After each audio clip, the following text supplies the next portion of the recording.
Hi, welcome to 5 Minutes of Torah with the BI Rabbi. I'm your BI Rabbi for today, Rabbi Adam Stein. We've had a couple great guests the past few weeks who are not rabbis but wonderful community members at Beth Israel. But I'm back today and I want to talk to you a little bit about two stories in this week's Torah portion. I was thinking about the portion, Parshat Pinchas, this week, and thinking about a story that comes right in the beginning and one that comes a little later on.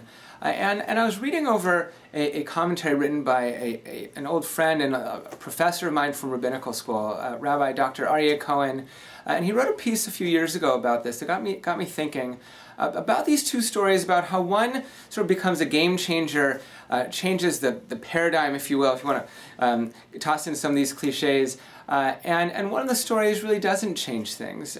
So the first one is about Pinchas himself. Last week at the end of the Torah portion, end of Parshat Balak, the mafshir, the last few verses, we get this really disturbing story about Pinchas. Takes this real act of vengeance on behalf of God, sort of act of zealotry, if you will, and he sees this fellow Hebrew or Israelite take his Midianite girlfriend right in front of Moses and the elders who are sitting in front of the tent of meeting and bewailing this punishment that God is bringing upon them for something else. Something similar, actually, that the Israelite men were doing with Moabite women, but that aside. So the guy and his girlfriend come right to the sanctuary, you might call it, the chapel, the chamber, and start having their affair right there. Pinchas gets up with his spear, stabs them through, often the translation says the belly, but if you look at the Hebrew, it might be that he stabbed them through some reproductive organs that are right near the belly, a real divine retribution, we might say.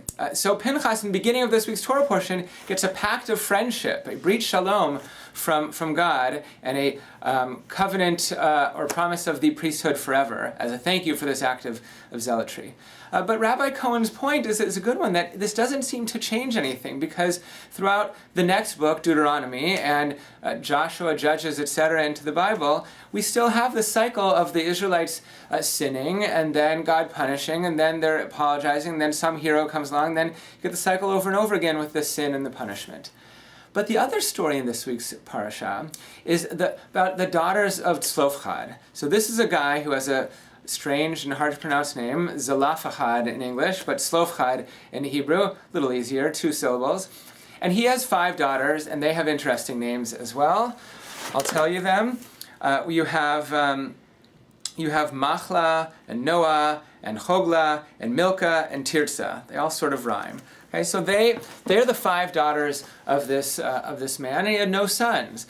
And they come up to Moses one day and they say, Moses, our father had us, the 5 daughters, but had no sons, and now he's died, and we don't want his land, his inheritance, to just go off to someone else in the tribe, or just given back to the community.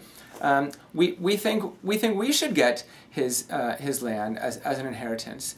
And Moses says, well, that's an interesting question. Why don't I go ask God? So Moses asks God, and God responds to Moses. I was just reading over this yesterday, and God says simply, like, the daughters of Tzlofchad have spoken correctly. They are right, and they should get the inheritance. And then God lays down the law for the future. If a man doesn't have sons, then his inheritance should go to his daughters. If he doesn't have daughters, then it goes to this person. If he doesn't have father or uncles, it goes to these people. But the daughters suddenly get this real standing in the line of inheritance. It's not huge. It's not they're suddenly equal with their brothers, etc. But it's a step that brings us on to more steps. And I'm not going to draw a direct line from the daughters of Tzlofchad to women on our bima leading things, but you can see that the progression of women getting a higher standing in biblical times than they might have had right before then, or in comparable cultures, brings us on a path towards looking for equality for men and for women, and for people to have equality in all sorts of venues in our Jewish life. So the